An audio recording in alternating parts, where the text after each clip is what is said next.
बोलिए सदगुरु देव की जय। सदगुरु कबीर साहिब की जय। तन धर सुखिया काहू न देखा, तन धर सुखिया काहू न देखा, जो देखा सो दुखिया, तन धरि सुखिया काहू न देखा। सदगुरु कबीर साहब का वचन है, इस संसार में जिसने भी देह धारण किया कोई भी सुख नहीं पाया पूर्णता। जहाँ जिधर देखते हैं सब दुखी ही नजर आते हैं, क्या गरीब क्या धनी, क्या जवान और क्या बूढ़े, तो कोई गांव के रहने वाले हैं तो कोई शहर के रहने वाले, जिसको देखो वही बेचारे सब दुखी। दुखों की अगणित श्रृंखला है, तन के दुख, धन के दुख, अनेक प्रकार के दुख चारों तरफ दुखों का ही बाजार सजा हुआ है। तन धरि सुखिया काहू न देखा, जो देखा सो दुखिया। जिधर देखते हैं उधर दुखियारों की ही भीड़ लगी हुई है। कौन कौन से दुख हैं? चाहे जितनी चीजें हमें मिल जाए, चाहे जितने ऐश्वर्य मिल जाए, और अंततः वो सब छूट जाते हैं, सब बदल जाता है, कुछ भी साथ नहीं रह जाता है। तो शरीर में अनेक दुख हैं, तो कहीं परिवार का दुख है, तो कहीं धन की कमी का दुख है, तो कहीं पड़ोसियों का दुख है। चारों तरफ ये दुखों का ही बाजार है। एक तरफ चीजें हैं तो बाल बच्चे नहीं हैं, बाल बच्चे हैं तो स्वास्थ्य नहीं है, स्वास्थ्य किसी को है तो परिवार वालों का स्वभाव ऐसा नहीं है। अरे गिनाया नहीं जा सकता है, कितने कितने प्रकार के दुख हैं। ये संसार ऐसा ही है, बड़ा भयावह, चारों तरफ दुख दुख दुख। इन दुखों से कैसे बचा जाए, दुखों से बचने का उपाय क्या है? उपाय यही है कि संसार से वैराग्य हो। वैराग थोड़ा भड़काऊ शब्द लग सकता है किसी को, अरे हम वैराग कहाँ कर सकते हैं। वैराग ना कहो तो अनासक्ति कह लो, निर्मोहता कह लो, बात एक है, नाम अलग अलग हैं। निर्मोहता को अपनाओ, जो जितना मोह करेगा उतना उसके जीवन में दुख आएगा। मोह करने से दुख कैसे आता है? मोह क्यों दुख देता है? जितना मोह करेंगे उतने मन में पीड़ा सताती है। जैसे कि हम अपने बेटे से मोह किए, तो बेटे से मोह करेंगे जब, तो बेटे को धनी बनाने की इच्छा होगी। अब धन कहाँ से आवे? जैसे भी आवे, जिस किसी तरह से आवे, जायज नाजायज आवे, हम बेटे को धनी बनाएंगे। देखो जैसे मोह किए तो अब जायज नाजायज कर्म करने की शुरुआत शुरू हो गई। अब बेटे से मोह किए तो थोड़ा सा बेटे को छींक आई तो तमाम बातों के लिए मन जो है भटकने लग गया, कल्पना में डूब गया। कहीं बेटे को बुखार ना आ जाए, कहीं बेटे को रोग न लग जाए, बेटे को ये हो गया तब क्या होगा, बेटे के बिना मैं कैसे जी पाऊंगा, बेटा विमुख हो जाएगा तब क्या हो जाएगा, और बेटे का एक्सीडेंट हो गया तो क्या होगा। थोड़ी सी एक बात हुई नहीं, दुख के एक थोड़ा सा एक अंग को पकड़े तो पूरा अंग आ जाता, पूरा उसका सब कुछ आ गया हमारे दिमाग में। अब रात दिन इसी बात को लेकर के सोचते रहते हैं। तो ये मोह की पीड़ा है। अपने शरीर से मोह है तो अपने लिए यही होता है, रात दिन इसी शरीर के बारे में सोच रहे हैं। शरीर को कैसे मोटा बनावे, शरीर को कैसे स्वस्थ बनावे, शरीर को कैसे अमर बनावे, शरीर को कैसे सुखी बनावे। रात दिन यही सोच रहे हैं। कितने लोग तो डॉक्टर ने बता दिया कि तुम यह खाओ तो स्वस्थ होगे, तुम खरगोश खाओ, तुम मुर्गा का मांस खाओ तो स्वस्थ रहोगे। तो किसी दो मास्टर थे, 3 मास्टर थे, वो गए कहीं परीक्षा दिलाने स्कूल में, तो एक मुर्गा खरीदे और एक चला गया शौच, और 2 लोग इधर मुर्गे की टांग खा गए। तो तीसरा आया, इतना झगड़ा क्या मेरे लिए तुम टांग क्यों नहीं रखे थे, मेरे लिए क्यों नहीं। तो एक चौथा व्यक्ति आया, कहे भाई मुर्गा की 2 टांग होती है तो 2 लोग खा लिए, अब तीसरे के लिए कहाँ से बचे, 3 टांग कहाँ से लावें। अब देखो वो टांग के लिए सुन रखा था कि उसमें बहुत आनंद होता है, अब उसके लिए लड़ बैठा। क्या तमाशा संसार के लोगों की। ये मनुष्य क्या गंदगी नहीं खा सकता। अगर कोई इसको बता दे विटामिन कि मुर्गी के बीट में भी, उसकी टट्टी में भी विटामिन होती है, तो शायद उसको भी खाने लग जाए। अब खाते ही हैं। जो मांस खा सकता है तो कौन चीज नहीं खा सकता है? मांस में क्या नहीं, उसी में खून, मवाद, मल मूत्र और पस और पीव सब कुछ तो भरा है, और उसी को खा रहा है बड़े शौक से। इसलिए समझदारी रखना चाहिए। दुख के खेती हम कर रहे हैं। जैसे जो चीज की खेती की जाती है, थोड़ा सा बीज बोते हैं और कई गुना उसका फल मिलता है। ऐसे ही ये हिंसा, हत्या, मार काट, मोह, आसक्ति, ये सब दुख की खेती है। और इसमें कितना बीज तैयार हो जाएगा, कितना फल उसका मिलेगा, कह नहीं सकते हैं। गणित का हिसाब, गणित का नियम कहता है 2 2 4, लेकिन कर्मों का नियम कहता है 2 2 22 होता है। ये कर्मों का नियम है। तो भाई अपने अपने जीवन को सुखी बनाने की कलाएं आनी चाहिए। लोगों के पास आज अनेक कलाएं हैं। गाड़ी चलाने की कला, कंप्यूटर चलाने की कला, मकान बनाने की कला, भाषाओं की कला, नाचने की कला, गाने की कला, भोजन बनाने की कला, अनेक कला है। लेकिन सुखी होने की कला लोगों के पास नहीं है। सुखी कैसे हुआ जाए? और सब सुख के लिए भीख मांग रहे हैं। सब सुखी होना चाहते हैं और सुख के लिए ही हर प्रयास करते हैं। एक बीड़ी पीने वाला क्यों बीड़ी पीता है? सुखी होने के लिए तो पीता है ना। शराबी क्यों पीता है? सुखी होने के लिए तो पीता है ना। बीड़ी शराब पी लूंगा तो मैं सुखी हो जाऊंगा। मांसाहारी मांस खा करके सुखी होना चाहता है। ऐसे हर कर्म सुख के लिए करते हैं, लेकिन सुख के बजाय वहां से दुख निकल आता है। चाहत सुख दुख संग न छाड़ा, भंवर जाल में आसन माड़ा, चाहत सुख दुख संग न छाड़ा।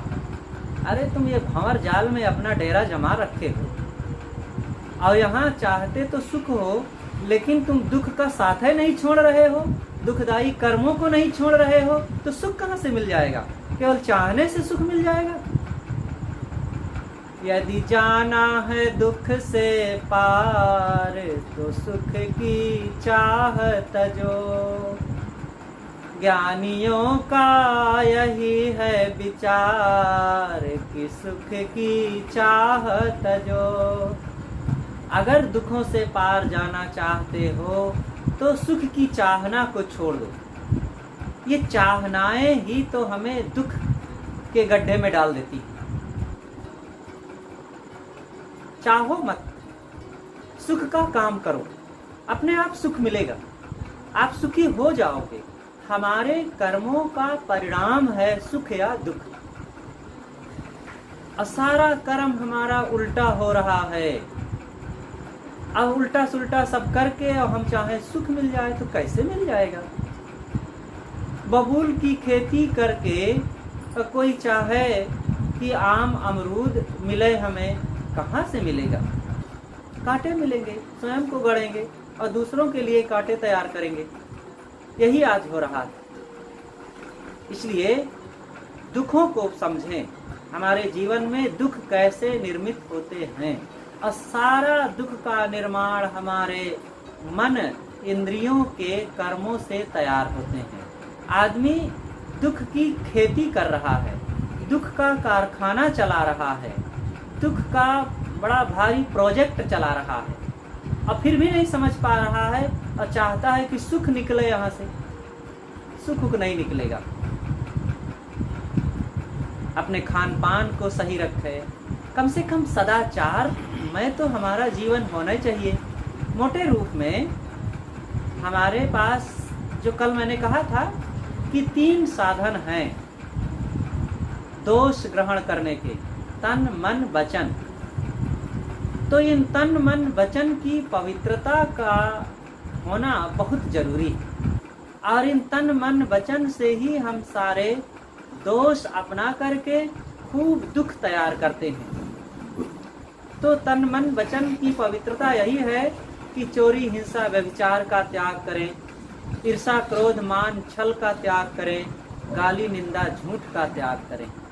और जिसके जीवन से ये दोष निकल गए तो फिर दुख की जड़ खुद गई मानो। फिर तो सारे कुकर्म उसके दूर हो गए, और जब दोष निकल गए, दुष्कर्म निकल गए, तो फिर उससे जो भी होगा अच्छा होगा। और अच्छा होगा तो कोई व्यक्ति खेती करे, उसके पास थोड़ा खेत हो, थोड़ा ही वो बोता हो, लेकिन अच्छा बोएगा तो अच्छा ही उसमें से निकलेगा, भले थोड़ा हो।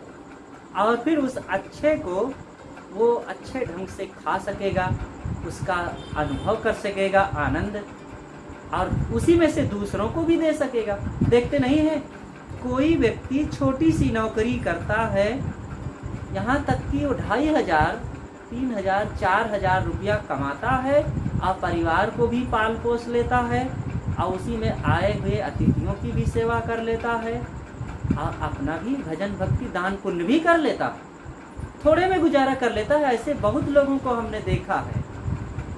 और ऐसे भी लोग हैं कि जो बहुत कमाते हैं। एक हस्बैंड वाइफ को हमने देखा कि वे 1,20,000 रुपये प्रति महीने कमाते थे, और जब उनके यहाँ गए तो सुनाने लग गए, साहब उनको इतना कर्ज देना, उनको इतना देना है, हम लोग इतना कमाते हैं, पता ही नहीं लगता पैसा कहाँ चला जाता है। और जबकि वे मांसाहारी शराबी नहीं थे, बड़े अच्छे थे, लेकिन इतने रुपए कमाने के बावजूद भी उनको कमी लगी रही, शिकायत करते रहे। ये अपने अपने जीवन का सिस्टम है। सदैव सिस्टम को ठीक रखो, संतोष भाव रखना चाहिए। जितना है जैसा है उसमें संतुष्ट रहें। संतोष नहीं रखेंगे कभी पूरा नहीं पड़ेगा। जितना है उसमें गुजारा करने की सोचें और प्रसन्न रहें उसी में। अंततः ज्यादा नहीं रह जाएगा, और कम वाला भी भूखा नहीं रहता है कभी। एक बार सदगुरु अभिलाष साहब जी कबीर नगर आश्रम में थे, शाम का समय था, घंटी बजी, सब संत लोग आए, बंदगी हुई, गुरुजी बरामदे में बैठे थे, और संत सब चले गए। और यही गर्मी का दिन था, और काफ़ी 6 बजे घंटी बजी थी, तो उस समय बहुत प्रकाश होता है। तो सामने एक चिड़ियों का झुंड आया, सामने की फील्ड थी, चिड़ियों का झुंड आया, और अब बस सामने कुछ घास के दाने वाने रहे होंगे, चुगने लगे। तो गुरुजी देख रहे थे। इतने में एक दूसरे संत उधर से आए, और भर्र से सब चिड़िया उड़ करके पेड़ पे जाके बैठ गई। तो गुरुजी ने कहा कि देखो, ये पक्षी आए, सब एक साथ बैठे और कुछ चुगने लग गए, खाने लग गए। कोई इसमें छोटा नहीं, कोई बड़ा नहीं, और कोई किसी के लिए शिकायत नहीं करता है कि तुमने मुझे खाने क्यों नहीं दिया, तुमने मुझे आगे क्यों नहीं रखा, तुम मुझे छोटा क्यों कर दिए। सब बराबर हैं, और सब खा रहे हैं, सब जी रहे हैं, और थोड़ा सा कुछ खतरा लगा, भर्र से उड़ के चले गए उधर। कोई उनको अपमान नहीं लगा कि देखो हम अपना काम कर रहे थे, ये हमारे सामने आकर डिस्टर्ब कर दिए हमको। मनुष्यों में बड़ा नखरा होता है, छोटा का बड़ा बनने का, और सुविधाएं छिन जाने का, थोड़ा सा कोई डिस्टर्ब कर दिया तो गाल फुला लेने का, और थोड़ा सा कोई अभी किसी को बैठा दो, तुम यहाँ ना बैठ करके यहाँ बैठ जाओ, तो बड़ा मुश्किल से उठेगा। और फिर दोबारा कहीं कह दो कि यहाँ नहीं, यहाँ से उठ के यहाँ बैठ जाओ, आँख दिखाएगा कि एकदम 4 जन के बीच में हमको 2 बार 3 बार उठाए बैठाए। कितना मन में माख मलाल भरा हुआ है ना। अन्य जानवरों को कुछ नहीं है, कुत्ते को रोटी दे दो खा लेगा, नहीं दो मुश्किलाएगा, दूर दूर कर दो चला जाएगा, फिर तू तू करके बुला लो आ जाएगा, खिला दो खा लेगा, डंडा मार दो फिर चला जाएगा पैसे करके, फिर बुलाओगे फिर आ जाएगा। थोड़ा भी शिकायत नहीं किया कि तुमने तो अभी मुझे डंडा मारा है, बुला रहे हो, अब नहीं आऊंगा मैं, कुछ नहीं। कितना सब जानवर सरल जीवन जीते हैं और हम लोग मन में बड़ा अहंकार भर करके, अगर गुमान भर करके, इच्छाएं कामनाएं भर करके जीते हैं। इसीलिए बात बात में लड़ना, बात बात में दुखी होना, बात बात में माख मलाल, बात बात में रोना धोना, और जितना आदमी अपने इन तमाम मनोविकारों से परेशान होता है, उतना रोग व्याधि से कहाँ परेशान होता है, उतना धन कम होने से कहाँ परेशान होता है, उतना चीज़ें कम होने से परेशान नहीं होता। अपने मन से जितना ये परेशान होता है, ये मन को ठीक करना मनुष्य को बहुत जरूरी है। मन से ही सारा सुख दुख तैयार होता है। इसलिए भाई मन को ठीक करे। और मन को ठीक करने के लिए कौन सी जगह है? थानेदार साहब ठीक करेंगे कि वकील साहब ठीक करेंगे कि नेता साहब ठीक करेंगे कि इंजीनियर साहब ठीक करेंगे, डॉक्टर साहब? कोई ठीक करने वाला नहीं है मन को। ये सब बेचारे मन के खुद रोगी हैं, वो हमारे मन को क्या ठीक करेंगे? मन को ठीक करने की एक ही जगह है, ज्ञान बोध वैराग्य साधना संपन्न संत मिले सत्संग, और नहीं तो सब जग रोगिया। गुरु वैदा न जाने यह जग रोगिया।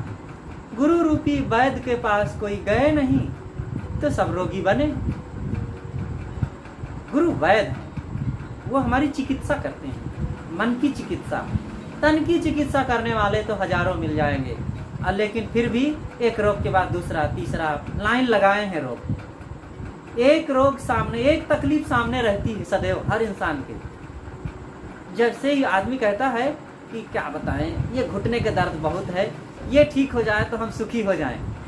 कदाचित मान लो ठीक हो जाएगा ना तो कमर दर्द शुरू हो जाएगी, अब वो कहीं ठीक हो गया ना तो पेट का शुरू हो जाएगा, अब वो कहीं ठीक हो गया ना तो बेटा परेशान करने लग जाएगा, अब बेटा कहीं ठीक हुआ ना तो बहू परेशान। मतलब एक रहेगी समस्या।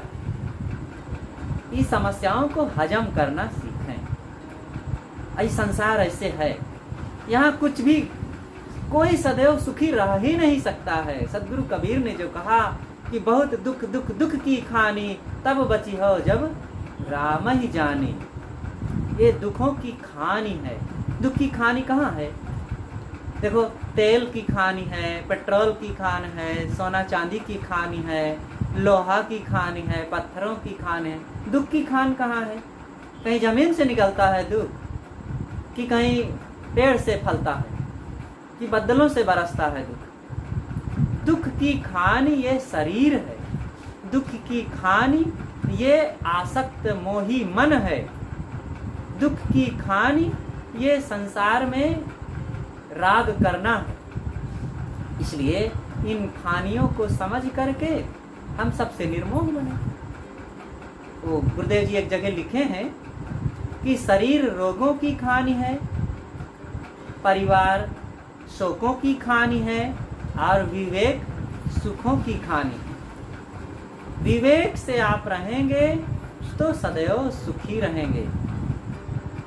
शरीर में रोग रहेगा, सब प्राणियों के शरीर में कुछ ना कुछ रोग है, बस कुछ प्रकट रूप में है, कुछ गुप्त रूप में है।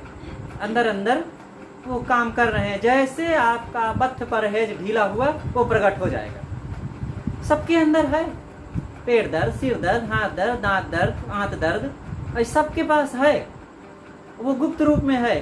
आप सावधानी थोड़ा छोड़े, खान पान में लापरवाही किए, मौसम के विपरीत कुछ काम करना शुरू किया, बस प्रकट हो जाएगा और फिर शुरू हो जाएगा। और ये थोड़े दिन आप ढीला रखे तो फिर चलेगा क्रम, फिर वो पीछा नहीं छोड़ेगा। इसलिए सजग रहें, सावधान रहें, पहले से अपने नियम संयम को बढ़िया बनाए रखें तो शरीर ठीक रहेगा। इसी हिसाब से मन का भी नियम है। मन में थोड़ा सा भी जगह बनाए अगर लोभ मोह क्रोध की, राग की, आसक्ति की, अहंकार की, जैसे बनाए तो वो फिर प्रकट रूप में आ जाएंगे। और एक बार स्वभाव जो मजबूत हुआ, 2-4 बार उसका प्रयोग किए, प्रयोग से कोई चीज बलवान होती है। जैसे पढ़ते पढ़ते बच्चे विद्या में कुशल हो जाते हैं, वैसे ही कोई क्रोध करना शुरू कर दे तो धीरे से क्रोध करते करते वो उसमें कुशल हो जाता है। कोई गाली देना शुरू कर दे, अब ढिलाई बस 2-4 बार इधर उधर किसी को, मजदूरों को और दरवाजा को, लोटा थाली को गाली दे दिया। आज तो हमारे भारत में आदत हो गई है ना गाली देने की। कहीं भी चलेंगे वो कुछ भी किसी को भी गाली दे देते हैं। दरवाजा 2 बार भड़ हो गया, इस साला दरवाजा भड़बड़ाता रहता है। तो कहीं कुत्ता 2 बार भूंक दिया, इस साला कुत्ता भूंकता रहता है, आवाज करता है, डिस्टर्ब करता है। मतलब किसी को भी गाली, यहाँ तो लोटा थाली को, हवा बयार को और कुत्ता बिल्ली को। अब कितने फूहड़ तो ऐसे होते हैं कि बहन बेटियों को, अपने ही घर के लोगों को गाली देते रहते हैं। ये बहुत गलत बात है। ऐसा अपने स्वभाव को फूहड़ नहीं बनाना चाहिए। हमारी जुबान से कभी भी कटु वचन ना निकले, असभ्यता के शब्द ना निकले। हम मनुष्य हैं, समझदारी रखें, विचारवान बने, संस्कारी बनकर के जीवन को जिएं। असभ्यता पूर्वक जीवन को जीना ये विवेकहीन मन का लक्षण है। इसलिए सबको अपने विचारों में संयम और वाणी में संयम। मधुर वचन है औषधि, कटुक वचन है तीर।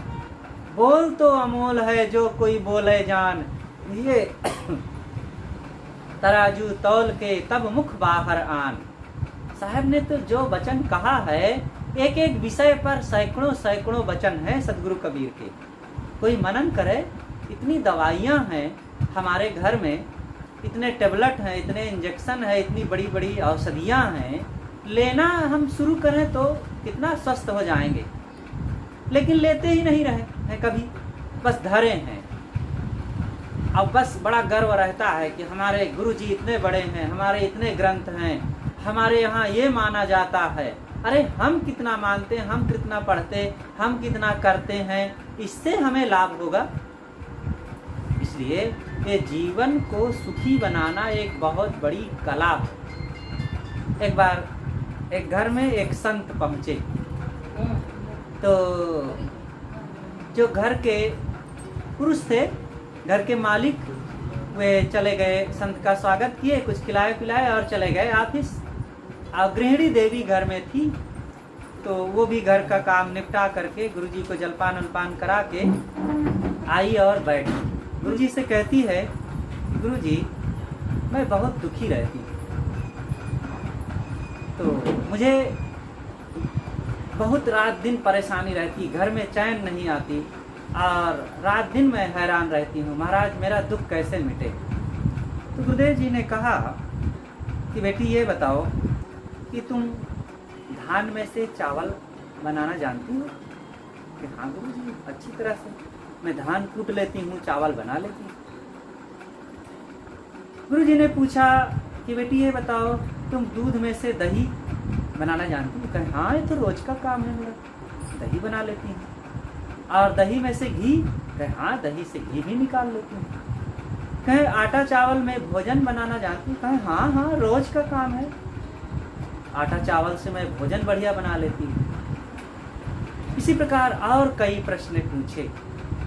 तो फिर गुरुजी ने अंतिम में ये पूछा, क्या बेटी तुम दुख में से सुख निकालना जानती हो? कहे महाराज यही तो नहीं आता, ये भी आना चाहिए। हर कलाओं में हम कुशल हैं, लेकिन दुख में से सुख भी तो निकालना आना चाहिए। ये संसार दुख रूप है। संसार क्या दुख रूप है? हमारे सोचने के ढंग से यहाँ दुख हो जाता है, करने के ढंग से दुख हो जाता है। जीना बोलना करना सोचना नहीं आया, दुख आ गया। सदगुरु विलास साहिब जी एक बार कलकत्ता में थे, साथ में मैं था। प्रेम प्रकाश जी गुरुदेव जी के एक बड़े अनन्य प्रेमी भक्त थे, खास लोगों में से वे थे। दोपहर का समय था, आए, कुछ बातें हुई और फिर श्री प्रेम प्रकाश जी ने कहा कि साहब हम लोग सोच सोच के दुख बना लेते हैं। गुरुदेव जी ने कहा यही तो सारी समस्या की जड़ है। किसी के पास भगवान नहीं आया है इसलिए दुख नहीं है, किसी के पास इतनी बड़ी टीवी नहीं है इसका दुख नहीं है, हवाई जहाज नहीं है इसका दुख नहीं है। दुख है कि सोचने का तरीका उसको नहीं मालूम है, उल्टा पलटा सोचता है, उल्टा पलटा बोलता है और उल्टा पुल्टा काम करता है और खूब दुखी होता है। इसलिए सुखी होना एक बहुत बड़ी कला, और इस कला से जब तक हम मजबूत नहीं होंगे बस हमारी जिंदगी शिकायतों में बीतती रहेगी। हम रोते हुए जन्मे थे और शिकायत करते हुए जीते हैं और पछताते हुए मर जाते हैं। जब जन्मे तो रोए और रोते रोते जन्मे। दुनिया में एक ही प्राणी है जो रोते रोते जन्मता है, वो कौन है? मनुष्य। किसी और जानवर को देखे हो? बिल्ली, कुत्ता, गाय का बच्चा और घोड़े गधे का बच्चा, कोई भी जानवर संसार में मनुष्य के अलावा कोई भी मादा प्रजनन करती है तो उसका बच्चा जन्मते ही कोई नहीं रोता। और मनुष्य का बच्चा जन्मा नहीं कि रोना शुरू किया, और रोया तो मानो घोषणा कर दिया कि मैं आ गया रोने के लिए, जिंदगी भर रोऊंगा। और रोता है, जन्म लिया और रोया, और फिर दूध के लिए रोया, और फिर गोद के लिए माँ की रोया, फिर घुटनों के बल चलने के लिए रोया, फिर खिलौने के लिए रोया, फिर पढ़ने के लिए रोया, फिर पत्नी के लिए रोया, पति के लिए रोया, और फिर धन जमीन के लिए रोया, फिर बेटा बेटी के लिए रोया, और रोते रोते रोते जिंदगी भर रोता है। और फिर रोने से फुर्सत जब मिलती है तो शिकायत करता है, बेटा कहाँ नहीं मानता, माँ मेरे बात नहीं मानती, पिताजी मेरा हिसाब बढ़िया नहीं कर रहे हैं, भाई को ज़्यादा धन दे दिए हैं, ये फलाने मेरे बस में नहीं है, वो काम नहीं कर रहा है। शिकायत शिकायत, सबसे शिकायत। किसी के लिए नहीं एहसानमंद होता है, किसी के लिए सम्मान के वचन नहीं बोलता है, किसी के लिए कभी नहीं कहता है कि ये मेरे लिए बहुत उपकार किए हैं और ये सारा संसार हमारे लिए उपकार कर रहा है। कभी तो जरा ऐसा सोचें, देखो ये हवाएं चल रही है, इन हवाओं को हमने तैयार किया है क्या? अभी ऑक्सीजन खत्म हो जाए और डॉक्टर के यहाँ जाएं और ऑक्सीजन लगाएगा तो 1 किलो ऑक्सीजन 1500 रुपए का मिलेगा, और हमें फ्री में, और दिन भर में आदमी कई किलो ऑक्सीजन ग्रहण कर लेता है और फ्री में सारी ऑक्सीजन मिल जाती है। और ये सारी ऑक्सीजन खरीदना पड़े तो कितना हमें परेशानी हो। और इस फ्री ऑक्सीजन को हम ले रहे हैं, जरा से भी याद नहीं करते हैं कि देखो प्रकृति ने हमें ऑक्सीजन दे रखा है, ये वृक्ष वनस्पतियाँ मिली हैं, सूरज चांद का प्रकाश मिला है, लोगों का प्रेम मिला है, और ये घर परिवार मिला है, सबका सहयोग मिला हुआ है। अरे ये छिंदवाड़ा में रह रहे हैं, जो लोग हमसे नहीं बोलते हैं, ये आसपास के मोहल्ले वाले, इनका भी बड़ा उपकार है। सोचो हम अकेले इस घर में रहें और सब लोग इस मोहल्ला से 2-4 किलोमीटर दूर तक सब छोड़ के भाग जाएं, तो क्या इस मोहल्ले में, इस छिंदवाड़ा में हम अकेले यहाँ गुजारा कर सकेंगे? भाग जाएंगे, हम भी नहीं रह पाएंगे, चाहे करोड़ों रुपया हमारे पास हो, लेकिन नहीं रह पाएंगे। इतना डरे डरे रहेंगे कि अरे बाप रे, सब लोग भाग गए, अकेले हम कैसे जिए? कोई बोलने वाला नहीं, कोई दिखता नहीं है, कोई किसी से आंख नहीं मिला सकते हैं, कब रात में कौन आके हमें लूट ले, पीट डाले, हमारे साथ कौन दुर्व्यवहार करे, हम नहीं रह पाएंगे अकेले। तो इन सब पड़ोसियों का, मोहल्ले वालों का भी उपकार है कि नहीं? ना बात करते हुए भी, ना कुछ देना लेना होते हुए भी उनका उपकार है। हमें इन बातों का ख्याल रखना चाहिए। सहकारी समिति है ये संसार। गुरुदेव जी एक कहानी सुनाया करते थे कि एक व्यक्ति था, वो बाजार जा रहा था, उसका एक छोटा बच्चा था, बड़ा होनहार तेज था। तो उसने पूछा, पिताजी कहाँ जा रहे हैं? कहे बेटा आज हम बाजार जा रहे हैं, चलो तुम्हें भी बाजार आज घुमा लाते हैं। चलो आज तुम्हें हम वो चीज़ खिलाएंगे जिसे हजारों लोग मिल करके बनाते हैं। तो बच्चे के मन में बड़ा कुतूहल हुआ कि मम्मी अकेली रोज बनाती है, आज हम वह चीज़ खाएंगे जिसे हजारों लोग बनाते हैं। तो पिता के उंगली पकड़ा और चल दिया बाजार। थोड़ी देर में पहुंच गए। पिताजी एक हलवाई की दुकान में खड़े हुए। हलवाई से कहे कि 100 ग्राम जलेबी लो, और एक दोना में 100 ग्राम जलेबी तौल करके दे दिया, बेटे के हाथ में दिया। अब बेटा देख रहा है, पिताजी आप तो कह रहे थे जिसे हजारों लोग मिल करके बनाते हैं वह चीज़ खिलाऊंगा, और आप तो बस ये तो एक मोटा मोटा हलवाई छान रहा है और वही जलेबी दे दिए हैं, हजारों लोग कहाँ बना रहे हैं। तब पिता ने कहा कि बेटा हिसाब करो तब पता चलेगा।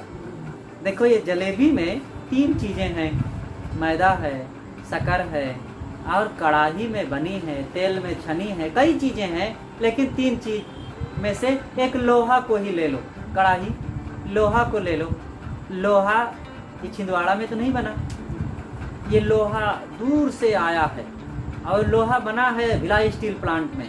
भिलाई स्टील प्लांट हम गए हैं, देखे हैं, 10-15 हज़ार लोग वहाँ काम करते हैं, और वहाँ लोहा तब तक नहीं बनेगा जब तक झरनदल्ली से लोहा मिश्रित पत्थर खुद करके नहीं आएगा। और वहाँ हजारों लोग काम कर रहे हैं, और लोहा कोई टोकरी में ढो करके पत्थर तो लाएगा नहीं, ट्रेन में लद कर। ट्रेन कितने लोगों ने बनाया। तो बच्चा बड़ा तेज था, कहा पिताजी बस समझ गया, लोहा को बनाने में ही हजारों लोगों का हाथ है। अब अभी शक्कर को तैयार करने में, तेल को तैयार करने में कितने लोगों का हाथ है। मैदा किन लोगों ने, किन किसानों ने, कहाँ कहाँ से चल करके आया। तो हम एक चीज़ को यहाँ उठाए, एक रोटी उठाए, मानो पूरे संसार से जुड़ गए। सबका उपकार है ना। इसलिए हम इस संसार से सदैव उपकृत हो करके रहें, कुछ ऐसा करें कि हमारे द्वारा भी दूसरों को लाभ हो। तो क्या करना चाहिए? जो करने लायक। हम कुछ ना कर सकें तो कम से कम मुस्कुरा तो सकते हैं, कम से कम लोगों से मीठा तो बोल सकते हैं, कम से कम लोगों से किसी प्रकार का किसी को धोखा ना दें, किसी के साथ दुर्व्यवहार ना करें, मानो सेवा हो गई। एक जगह एक स्टेशन पर टिकट काउंटर पर लोग टिकट ले रहे थे, तो एक संत वहां चले गए, तो खड़े हुए लाइन पर। इतने में और लोग आ गए, तो जो पीछे आए उनको आगे कर दिया, अपना पीछे हो गए। तो पीछे हो गए, फिर कोई आ गया, फिर उसको आगे कर दिया, अपना पीछे हो गए। ऐसा करते करते 1 घंटा तक वहां बिता दिए। तो लोग कुछ देख रहे थे कि अब तक तो ये 50 लोग टिकट लेके चले गए, महाराज भी कब के लेकर के चले जाते, और ये कोई भी आता है उसको आगे कर देते हैं, अपना पीछे हो जाते हैं। तो महाराज आप ऐसा क्यों कर रहे हैं? कहे देखो, मैं किसी को, मेरे पास पैसा नहीं है कि किसी को दान करूं, सेवा करने का मन होता है। मेरे पास और कोई चीज़ नहीं है कि किसी को दे सकूं, मेरे पास इतनी सुविधा नहीं है कि किसी को भोजन करा सकूं। तो कम से कम मेरे पास अवसर है, मैं किसी को अवसर तो दे सकता हूं आगे बढ़ने का। ये भी देखो सोचने का तरीका है, किसी को खुशियां देने का। जिसको आगे कर देते थे महात्मा जी, उसको बड़ा अच्छा लगता। देखो कितने अच्छे महात्मा जी हमको आगे कर दिए। एक व्यक्ति से पहले टिकट लेने का हमें मौका मिल गया। किसी को खुशी देने का बढ़िया तरीका है, आप भी दे सकते हैं। आप रोज किसी को गुलदस्ता नहीं दे सकते हैं, हाथ में गिफ्ट नहीं दे सकते हैं, लेकिन मुस्कान तो दे सकते हैं बिना पैसे के गिफ्ट। तो इस प्रकार से हम ऐसा कुछ दें, प्रेम दें, प्रसन्नता दें, सेवा दें, सद्भाव दें, किसी को धोखा ना दें। तो ऐसा करने से अपने आप हमारे मन में वो कमाई इकट्ठी होती जाएगी और हमारे दुख घटेंगे। और नहीं तो ये जैसे कि एक कुआं, आज तो कुआं का जमाना ही खत्म हो गया। अब नए बच्चों को कुआं के बारे में बताया जाए तो कम समझ में आएगा, लेकिन कुआं होता था, कुआं खोदा जाता था और कुआं में पानी होता था। तो पानी कहाँ से आता था? कोई एक जगह से थोड़े आदमी कुआं खोदे और भक्क से पानी निकल आवे, भग भग भग भग निकलता जाए, बढ़ता जाए, ऐसा नहीं होता था। उसमें से सैकड़ों छोटे छोटे स्रोत होते थे और उन स्रोतों से पानी आ करके कुआं में हरदम भरा रहता था और सिंचाई की जाती थी, पानी खींचा जाता था। 4-4 घाटों से मोट से पानी खींचे जाते थे और दिन भर खींचा जाता था और फिर भी कुआं का पानी खत्म नहीं होता था। आप लोगों ने देखा होगा देहातों में जो जी रहे होंगे, पानी नहीं खत्म होता था। क्यों नहीं खत्म? क्योंकि अनेक स्रोतों से पानी आ रहा है और छोटे छोटे स्रोत होते थे। ऐसे ही आप जिधर जाएं, जो करें, जो सोचें, जो बोलें और जिससे मिलें, सबके प्रति छोटा सा भाव एक रखें। मैं अच्छा करूँगा, अच्छा बोलूँगा, अच्छा सोचूंगा, अच्छा जीऊँगा, अच्छा रहूँगा। बस ये छोटा सा एक पॉइंट अपनाए रखें और जिधर जाएंगे, जो करेंगे, सब अच्छा रहेगा और सब तरफ से आपके पास इतना आनंद इकट्ठा हो जाएगा कि आपके पास से दुख घबरा के भाग जाएगा। ये दुख मिटाने के तरीके हैं, लेकिन हम क्या करते हैं? उल्टा करते हैं। उनसे भी थोड़ा धोखा दे दिए, उनसे भी थोड़ा कटु बोल दिए, उनको भी थोड़ा चिढ़ा दिए, उनसे भी थोड़ी चीज़ ले लिए और उनको भी थोड़ा अपमान कर दिए। आप सब तरफ से दुख इकट्ठा कर रहे हैं ना। अब हमारे मन में क्या तैयार होगा? हमारे मन में क्या संग्रह होगा? अशांति, चिंता, भय, व्यवहार में सब तरफ से खटास। इसलिए जिंदगी को खुशहाल बनाना, सुखी बनाना, लोग सोचते हैं धन, आज तो यही सब कहते हैं, अरे साहब धन अगर है तो सब कुछ है। किसी को दे दो 5 करोड़ रुपया और उससे कोई बात ना करे, उससे कोई मिले ना, उससे कोई हंसे ना और उसको कोई मीठा बोले ना और एक कमरे में दे दो, सारी सुविधाएं रहे, क्या वो रह पाएगा वहाँ? रुपया लेकर, चीजें लेकर। वो प्रेम चाहेगा, बात करना चाहेगा, अपना दुख सुख कहना चाहेगा, दूसरे का सुनना चाहेगा, आना जाना चाहेगा, लोगों को देखना, मिलना जुलना चाहेगा। बहुत कुछ की ज़रूरत है। इसलिए हम सब लोगों को केवल धन पर अपनी दृष्टि नहीं, बल्कि सब चीज़ों पर प्रेम, दया, क्षमा, मेल मिलाप, हंसी खुशी, व्यवहार कुशलता, पवित्रता, इंद्रियों की शुद्धता, संयम, सदाचार, भक्ति, ज्ञान, आत्म संयम, इन सब बातों का ख्याल रखते हुए जीवन में सुख की कमाई करना चाहिए। और अंततः ये सोचें सब लोग कि ये शरीर हम नहीं है, शरीर से अलग अविनाशी आत्मा है। शरीर तो एक कपड़े की तरह है, जैसे कपड़ा कुछ दिन पहन करके फट जाता है, फेंक दिया जाता है, ऐसे ये शरीर बस धीरे धीरे धीरे एक समय ऐसा आएगा कि ये फेंका जाएगा और इसको जला देना, फूंक देना, गाड़ देना, यही इसकी परिणति होगी।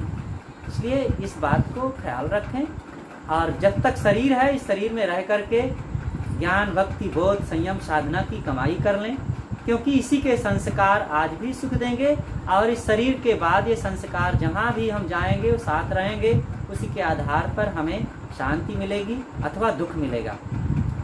तो इन कर्मों की कमाई करके जो जीवन को खुशहाल बनाएगा वही सुखी होगा सच्चे अर्थों में, नहीं तो कोई सुखी उखी नहीं है।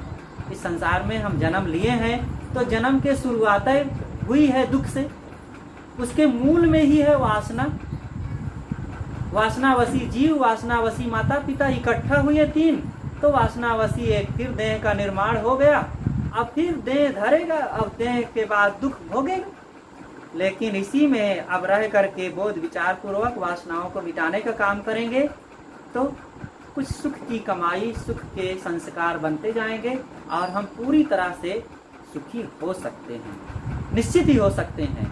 लेकिन यह काम मानव जीवन में ही संभव है और यह काम सबको बड़े शौक के साथ करना चाहिए। तो मैंने कुछ देर अपनी बातें आप लोगों के बीच कहा और आप लोग बड़े प्रेम से सुने।